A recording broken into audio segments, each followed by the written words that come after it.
Principal Center Radio is brought to you by Repertoire, the professional writing app for instructional leaders.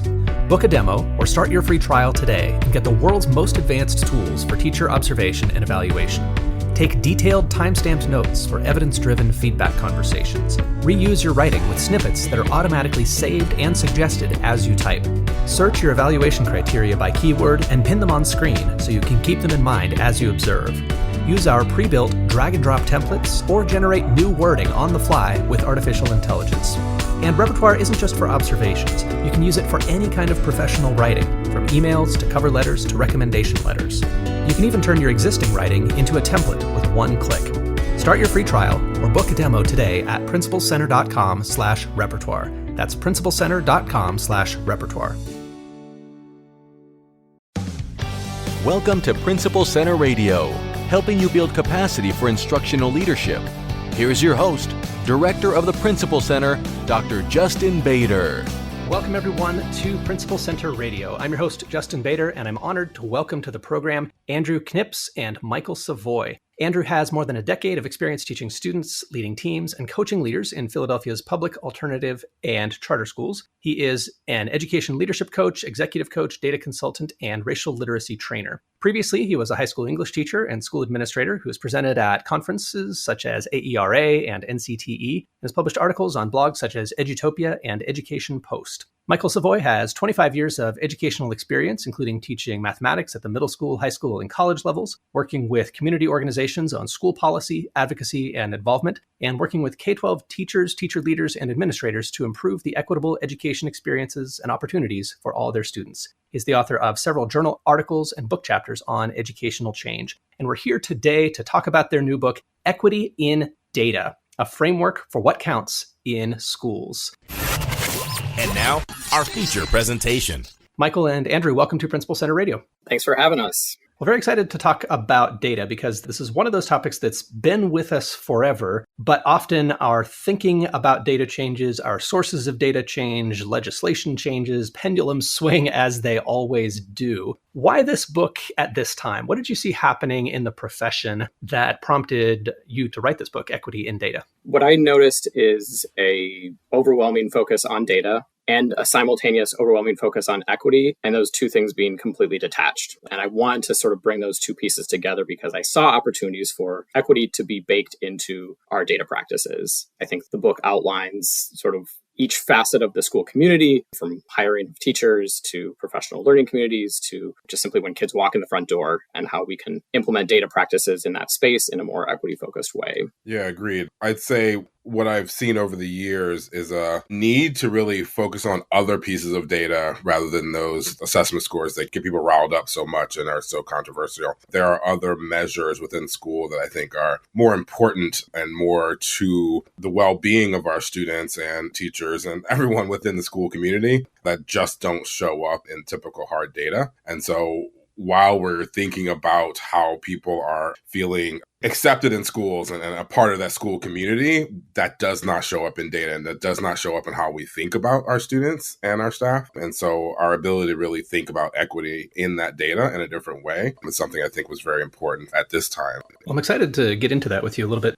As we've seen the importance of data rise over time, as we've seen the recognition in the profession that data is something we need to be fluent with, to be looking at, I've almost seen a rise in this belief that data has some sort of magical power, right? That if we just collect data and make pretty graphs out of it, then change will happen. And I can't help but wonder whether we've always thought about what we're going to do with the data that we collect. And of course, sometimes we collect data because other people want us to. There's a district survey or a state survey or a state assessment. What do you see as some of the end games that can really play out effectively when we follow the approaches that you're talking about in your book? What do we do with this data? Because we know if we just collect it, nothing's going to happen automatically. Exactly. I've seen more schools have sort of those data meetings periodically, and they sift through a ton of data and then don't know what to do with it. We've already moved on from the lesson, or we just don't have the time to slow down to really understand what that data means and what to do with it. And so, yes, I think it's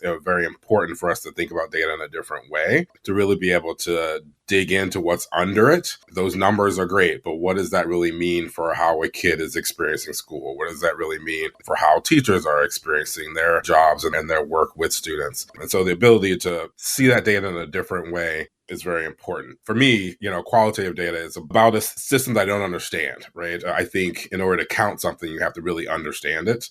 So in this education system that we're in now, we don't understand a lot, right? So I can't just put numbers on something. I really have to dig in and understand it at a level I have not tried before as an educator. And I think that's what we're looking at here is what are the different things that you should be looking at that aren't just numbers, that aren't just phenomena that I can count, but actual human experience and the way they feel and how they come to us and experience the learning. All those things are important that we just often don't look at, but those are the things that we can change actually on a continuous basis. But, what a kid got on a math score, I can't go back and change that.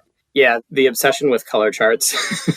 Something I've seen a few too many times where, you hear the conversation of, okay, so we got it to the yellow in this area, so we're doing okay, and we got to move that to the green. All right, that's our next step. Kind of this meaningless commitment to continuous improvement that obviously is missing a lot of clarity and specificity. And so opportunities to get into actual error analysis when looking at student work and looking at survey data, like employee engagement survey data, for instance, there's just so many opportunities to actually drill a lot further down into actual information that can drive next steps. And so that could look like following up with subgroups within the school community. That could certainly look like individual follow-up. And I think ultimately it's this question like, why do we listen? Why are we listening?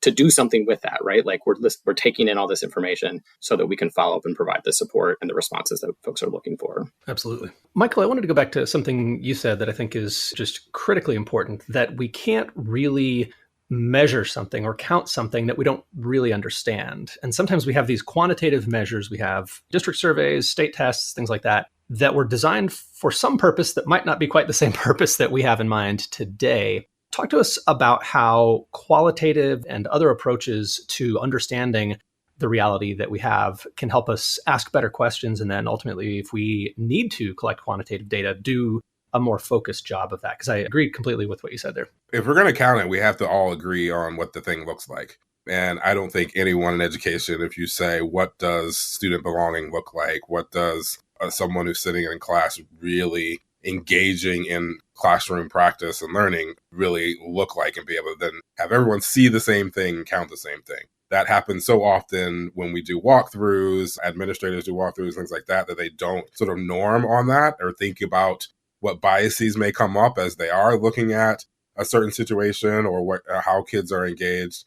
And so I think those are really complex areas in which we want to say a teacher is successful in their classroom, and yet everyone who is looking at it can't agree on what that looks like. And so you have to have deeper conversations, which takes time to slow down, right? And you have to have that norming, that understanding of how your identity walks into that room, how your biases walk into that room with you, how you're looking at everything within the system and even the numbers that you're looking at, being able to slow down and walk back and go, okay, so what am I looking at? Is this really where we want to go? And what does that really look like when we get there? What process are we going through? How far have we gotten? What do we need to do? What shifts do we need to make in order to get to that point? That does not often come from our analysis of the current data we have. And so we have to figure out, so what other evidence should we be using for this? And that takes time to think about what evidence is there. What do we already collect? What don't we collect? What other ways in which we can observe the success of our students? And that takes time. And so we have to give people the time, resources, and space to really examine themselves, where they come from and what they're going to see. One thing I'll just add is I think the source of the data is a really important question to explore. Oftentimes from a disciplinary stance, it's very top-down driven, right? These are the behaviors we are defining, looking for from students or looking to avoid from students. And so we're kind of monitoring and making the judgment call of what data we're going to gather, as opposed to flipping that to students actually being the ones to tell us when there's been harm in the school, when they've experienced something or when they've noticed something or been a witness to issues in the school community. Similarly with teachers and coaching, how much of the coaching priorities are coming from a district mandate or a school priority that's been stated, as opposed to from the teachers themselves, who are professionals and have the ability to name and are going to be way more invested if they have the opportunity to say, this is what I want to work on. This is an area that we can maybe collectively agree is a priority. Let's talk a little bit more, if we could, about how we can choose a type of data to collect, an area to focus on, and ultimately, hopefully, end up with something that we can influence. Because, if we look strictly at outcome data, often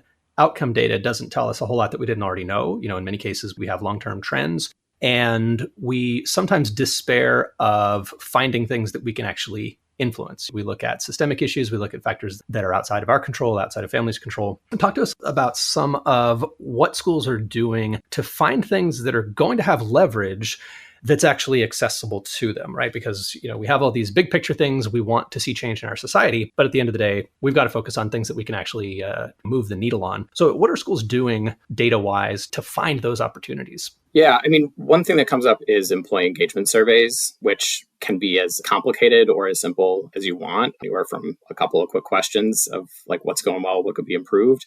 And one school in Philadelphia regularly does employee engagement surveys now the last few years. They collect the data. They sit down with the entire leadership team, which includes a bunch of teachers and teacher leaders in that space, and they collectively analyze the data together. I saw a principal go from sort of that closed door, like, I'm the boss, I'm making all the decisions on my own. That approach totally shifted when they started using employee engagement surveys, because all of a sudden, again, we're listening to people, right? We're actually responding to these needs, and we're coding and we're analyzing trends, and we're looking at this through a data lens, but we're also able to pull out individuals within those data sets of saying, oh, that person needs some follow-up, or that's an issue that nobody else mentioned, but that we hadn't thought of either, and we can follow up on that. There's some immediacy there, and there's some localization as well to the issues that the school can follow up on. Yeah, I would agree. I think there's nothing more powerful for a teacher than to hear the honesty from a student in their classroom. We assume quite a bit across the board, whether it is a teacher and a student or an administrator and their staff. I think we assume quite a bit the symptom of whatever it is, as opposed to the actual cause or the challenge that's happening. And so actually hearing from people, and I know like student voices is big these days, right? But I've seen the power of a teacher who feels like they're doing well, and then they talk to their students in a very honest and open way. And it's like, I didn't even realize that was something that was detrimental to you, or something that was still a challenge for you, or something that I really could do differently tomorrow if I just knew that was the challenge. But we, again, look at certain pieces of data and just make assumptions off of that, often negative assumptions, not asset-based assumptions, but often start in the negative and not really. So what is the challenge? What are they experiencing as a student, as a teacher in the school? How are they experiencing it? And if there's any one little shift that I could make that could change the whole experience for someone, we don't often ask that question. We don't get that straight from them. And so finding those other opportunities to do that, again, that takes more time, but finding those opportunities to really engage people at a different level really can lead to some concrete next steps that actually do get to the solution. Oftentimes, our measures for things are lagging indicators instead of leading indicators, right? We are looking at assessment scores. We're looking at things down the road when I could change something tomorrow if I just found what is the actual leading indicator that's going to now get me to that lagging indicator down the road. But if I don't look at that, then I don't know what to change immediately. And that's kind of where we need to get to, is what are small things that I can do that are really going to get me larger wins down the road. Let's talk more about listening to students. To what extent do students know what they need and know how to advocate for what they need? Or how do we kind of tease that out? If students have a particular take on maybe something they don't like, what's been your experience as far as how much you get from students about what to change, what to do differently? I think kids at any level any age can express a challenge or something that is frustrating them. And then we can do something about that. I mean, obviously, the older the kids get, they have very powerful voices and can really name the thing. But there are ways in which you can, again, have conversations with students at all levels to really get to whether or not I'm just sitting in the wrong place, or I need a little more time on this, or, my mind starts to wander when I'm sitting here for 10 minutes. So if I had a 5-minute break every once in a while, I could do much better. There's things that come up that if you just ask a student what's going on with them, and I say this because it happens with my own children, and I'm thinking about how do I help support them, and I've had to really go, okay, let me just ask them, what's going on here? I've been amazed by the things that they say as what is their challenge. And then like, oh, well, that's not a hard one for me to do a little something differently. Now, if I was trying to do that, all over the place and just guessing on what that may be, that's different. But just asking, you're right, you have to sit a student down and build that trust and then say, so what's going on? And it may not be their teacher. It may be, hey, another teacher has to do that. Someone they trust within the school, have them sit down with them and ask these questions about what's going on with them. In that relationship, you can start to tease out what are their challenges and what are the things that, again, would completely turn things around for a student that we may not ask about. A lot of the data work, especially on the qualitative side, is about trusting the source. And even if that's somebody who you wouldn't normally trust, right? Or you don't share identities with, or you think is too young to know, right? I think so much of our obligation when we think about education leaders as data gatherers and data practitioners is about trusting kids and believing that they know what is best for themselves. One of the things we talk about in the book is the difference between a deficit lens, an assume the best lens, and a gifted lens. And that deficit lens, certainly, we probably all know what that means. And that's kind of thinking the worst of kids. But the assume the best lens is sort of this like weird, ambivalent kind of like, okay, maybe they know, versus the gifted lens is all about like, let's go find out what makes every single kid amazing and what incredible gifts they're going to bring. And I think with that lens of data gathering and data conversations with kids, we unearth a whole new set of potential possibilities for our engagement with them. I'm thinking about the idea of students who are eager to share or who have some, something that's obviously not working for them versus the students that we might tend to overlook because we don't hear from them. They're not showing up on any early warning systems. They're just kind of quietly there. What can school leaders and teachers and counselors do to make sure that we're hearing from students who might otherwise become invisible? We can look at kids who are getting suspended. We can look at kids who have failing grades, but often we overlook kind of everybody in the middle, right? Everybody who's just kind of showing up, doing their work, not really saying very much. How do we make sure that we hear from a cross-section of students who might have different perspectives on their education? I think a big task in this work is prioritization and thinking about who you're gathering that data from. And so, we would certainly argue that the data that's going to matter most in your school community is the data that's coming from minoritized groups. So part of the work, I think, is actually almost limiting the scope. The goal isn't to figure out how every single kid is doing every single day necessarily, although we're always kind of working towards that. But it's more of a focus on how do I actually reprioritize and shift some of my data gathering energy, if you will. So maybe that's a lunch bunch with students, or a lunch with a principal. Maybe that's a targeted survey. So instead of saying, hey, every teacher, you need to give a survey to every single one of your students, we all know that you're probably not going to have time to actually review that data. Give that survey out to your ELLs. Give that out to, the students with IEPs. And then I think also just putting the power back in students' control when it comes to a critical incidents tracker where students can report harm that's happened in the school community. If that's an accessible structure and process for students, kids will bring the data to us instead of us having to kind of extract it from them. I think it's a different, again, as we've said before, a different understanding of what evidence should be collected. If we're just collecting the same traditional evidence, then the same traditional people will respond to that or give us what you said, nothing new. I think we absolutely have to open up in different ways and engage in different ways.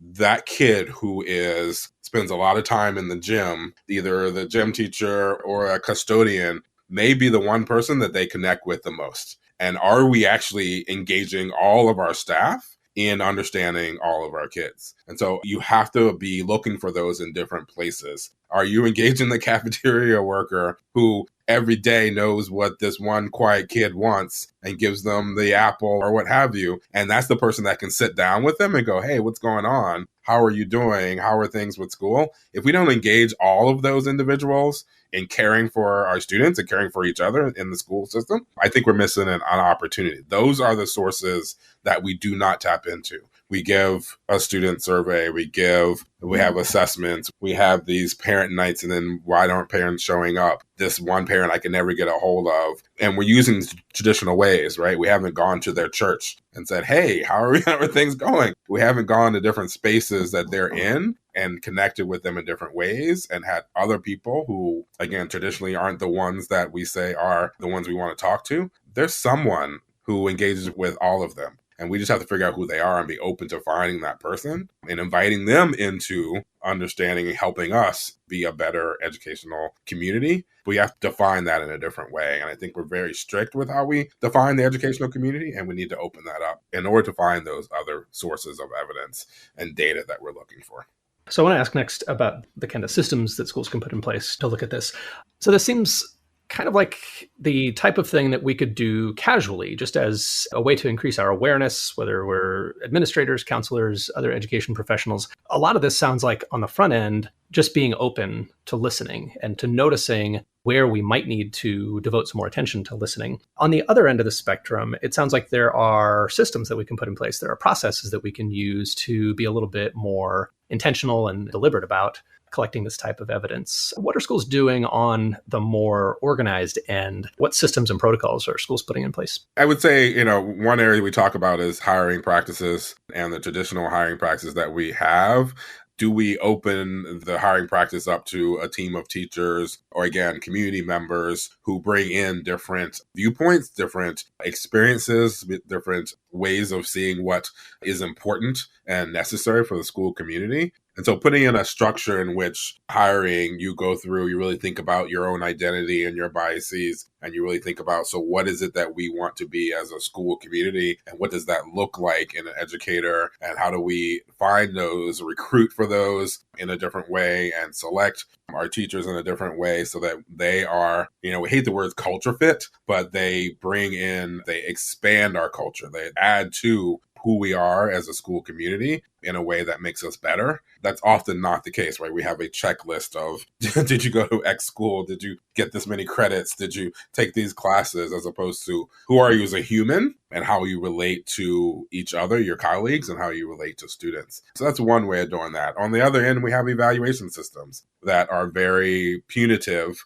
as opposed to supportive. And how do we build teachers who may not have the skills that we think are necessary, but have other skills that are very pertinent to us building a great school community? How do we build those up and recognize those in our evaluation systems? They're just not there right now. And so we have to sort of get away from the traditional hard line way in which we evaluate teachers and start to look at the other skills that are just as important, again, as a classroom educator, and build on that. What are their assets that they're contributing to our school community in a way that if I just need to help them with building a lesson plan, that's a little easier than I need them to help them be a kinder, gentler teacher. Those are some things that are harder to measure, but are almost, I would say, even more important than some of the harder skills that we tend to focus on. I remember 10 or 15 years ago, the Gates Foundation did a huge research project called the Measures of Effective Teaching study, and they stole my advisor, so I'm a little bitter about that. But one of the things they found was, of all the ways we have of measuring teacher performance, whether that's principal ratings, whether that's test scores, value-added scores, all of that, one of the most reliable sources of evidence about teacher performance is simply student input. Like, students are incredibly good at telling us how their teachers are doing. And yet our process hardly ever involves hearing from, the only time we hear from students with regard to their teachers is when we're in the classroom. Hey, what are you working on today? And we're not going to get much of a perspective just right there in the middle of class. So I think that's very interesting to think about, just the range of things that students can tell us if we're willing to listen. It's something Michael and I will probably resonate, especially with us, given that our work is grounded in a lot of teacher leadership development. So we've seen many, many, many schools lean into teacher leadership as a primary avenue of creating a culture of shared leadership in the school. And also when we think about kind of the source, right? If teachers are the source of conversations about students, as opposed to admin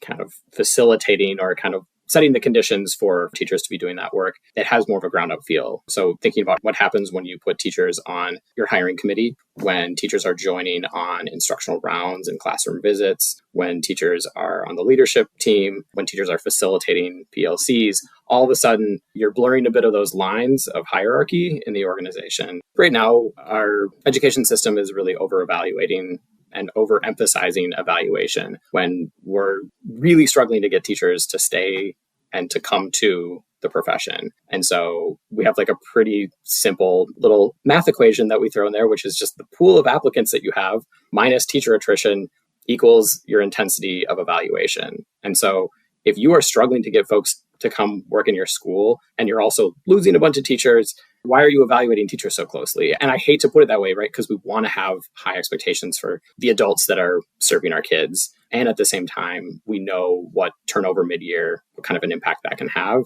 And we know how long it can take for even a really talented teacher who is new to a school to sort of be fully integrated into that school community and feel like they can perform at their best. So it's a bit of a caution around that common source of data collection and how I think oftentimes that evaluation system is actually pushing folks out because of how rigorous it is. And we're evaluating without support oftentimes, right?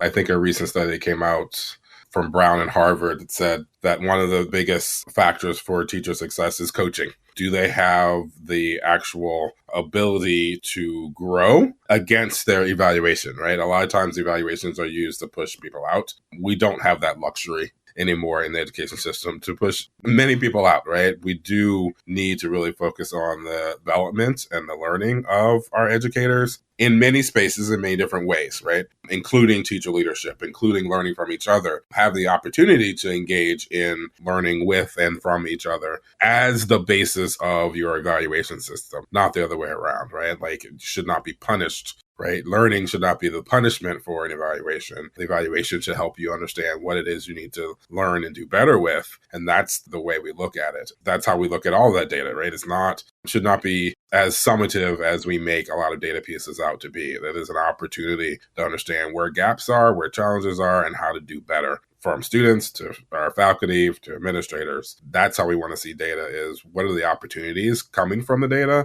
What are the punishments that come out of that data? That's a really great point because we certainly are in a different hiring market. The profession is just in a different place. And often it's a matter of developing the people we have rather than trying to quickly turn over the people that we're not thrilled with and just replace them with readily available people who, of course, are not there at all. We've really got to take seriously that challenge of inducting people into the profession and recognizing that that is not a one-week process that happens in the summer, but a long-term process over a period of years to really get somebody up to speed and keep them long-term. So the book is Equity in Data, a framework for what counts in schools. Andrew Knips and Michael Savoy, thank you so much for joining me on Principal Center Radio. It's been a pleasure. Thank you so much. Thanks for listening to Principal Center Radio. For more great episodes, subscribe on our website at principalcenter.com/radio.